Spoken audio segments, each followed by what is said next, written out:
ਪੂਰਾ ਪਿੰਡ ਮੈਨੂੰ ਰੋਕ ਰੋਕ ਕੇ ਇੱਕੋ ਹੀ ਸਵਾਲ ਪੁੱਛਦਾ ਕਿ ਦੱਸ ਰਾਣਾ ਤੇਰੇ ਵਿਆਹ ਤੇ ਲੜਾਈ ਕਿਉਂ ਹੋਈ ਸੀਗੀ। ਤੁਸੀਂ ਸ਼ਾਦੀ ਹਾਲ ਵਾਲਿਆਂ ਨਾਲ ਲੜੇ ਕਿਉਂ ਸੀਗੇ। ਚਲੋ ਅੱਜ ਮੈਂ ਤੁਹਾਨੂੰ ਦੱਸਦਾ। ਬਾਬਾ ਵਲੀਮੇ ਦਾ ਦਿਨ ਹੋਵੇ, ਪੂਰਾ ਹਾਲ ਖਚਾ ਖਚ ਭਰਿਆ ਹੋਵੇ ਤੇ ਜਿਹੜੀ ਤੁਹਾਡੀ ਭਰਜਾਈ ਆ ਉਹਦੀ ਸਹੇਲੀਆਂ ਵੀ ਆਈਆਂ ਹੋਈਆਂ ਸੀ। ਉਹ ਭਾਈ ਜਿੱਦ ਫੜ ਕੇ ਬਹਿ ਗਈਆਂ, ਕਹਿੰਦੇ ਸੁੰਬਲ ਇੱਕ ਗਾਣਾ ਕਰ, ਸੁੰਬਲ ਇੱਕ ਗਾਣਾ ਕਰ। ਤੁਹਾਡੀ ਭਰਜਾਈ ਨੇ ਮੇਰੇ ਵੱਲ ਦੇਖਿਆ, ਇਜਾਜ਼ਤ ਮੰਗੀ ਉਹਨੇ ਮੇਰੇ ਕੋਲ। ਚਲ ਮੈਂ ਕਿਹਾ ਠੀਕ ਹੈ ਗਾਣਾ ਕਰ ਲੈ, ਖੁਸ਼ੀ ਦਾ ਦਿਨ ਵਾ।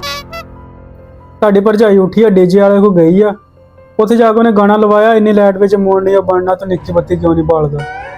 ਉਹ ਭਾਈ ਗਾਣੇ ਤੇ ਉਹਨੇ ਡਾਂਸ ਸ਼ੁਰੂ ਕੀਤਾ ਵਾ।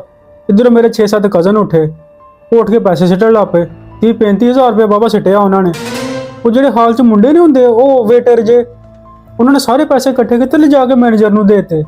ਮੈਂ ਸਾਰਾ ਕੁਝ ਦੇਖਣ ਦਿਆ ਸੀਗਾ, ਮੈਨੂੰ ਚੜ ਗੁੱਸਾ ਗਿਆ। ਤੈਨੂੰ ਫਿਰ ਪਤਾ ਹੀ ਆ ਮੇਰੇ ਗੁੱਸੇ ਦਾ।